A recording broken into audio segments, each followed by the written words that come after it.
which impel them to the separation.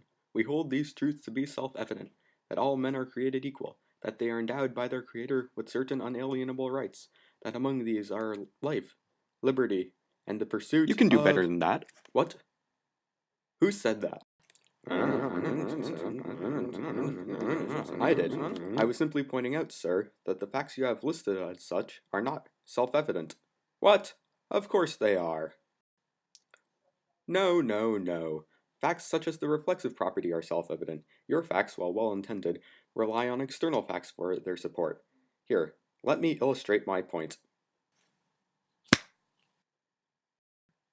The reflexive property, or A equals A, is self-evident because it is true independently of any other facts.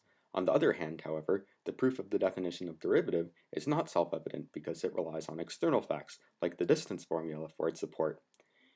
To find the instantaneous slope of a curve at a given point, one must apply a one-dimensional version of the distance formula, the change in the y dimension over the change in the x dimension. Thus, the definition of the derivative is defined based on other facts, and is therefore not self-evident. See how the definition of the derivative is built on previous facts? How can you call a fact that's based on previous facts self-evident?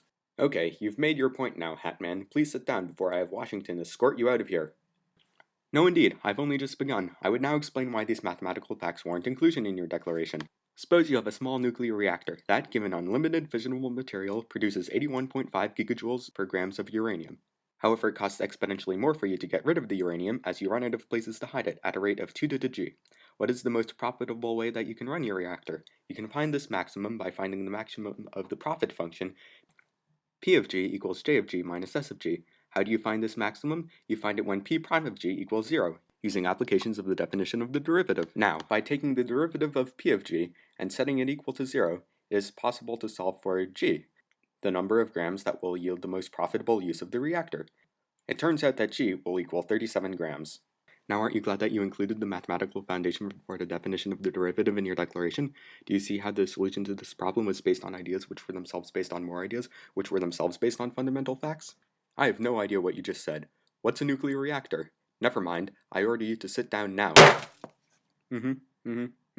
Well, no, I can't do that, but my next example should resonate more with the man of your time period. Let's say that NASA wants to launch this rocket from Cape Canaveral straight up to the International Space Station at an altitude of 350,000 meters.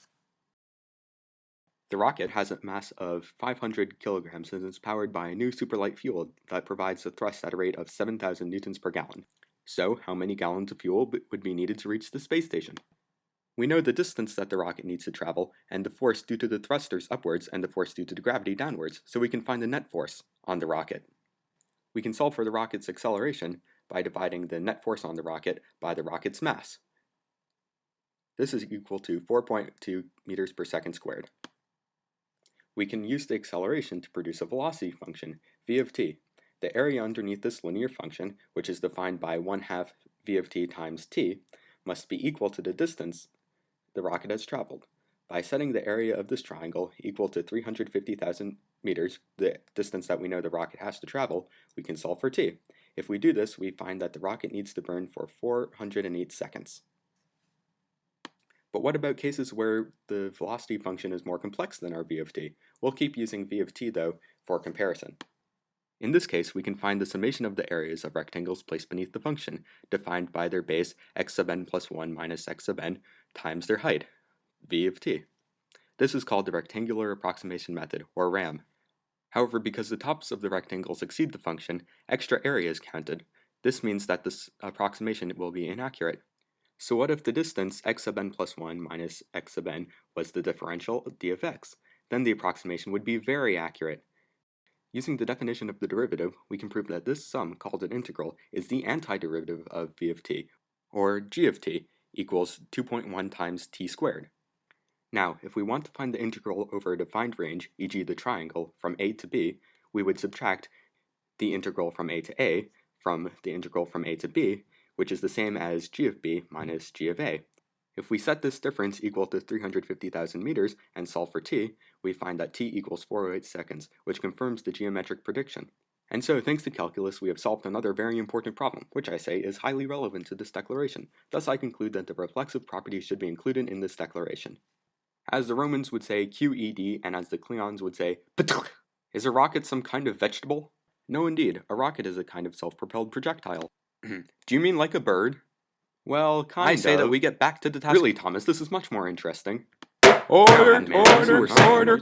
I want order! Washington, I order you to get that man out of here!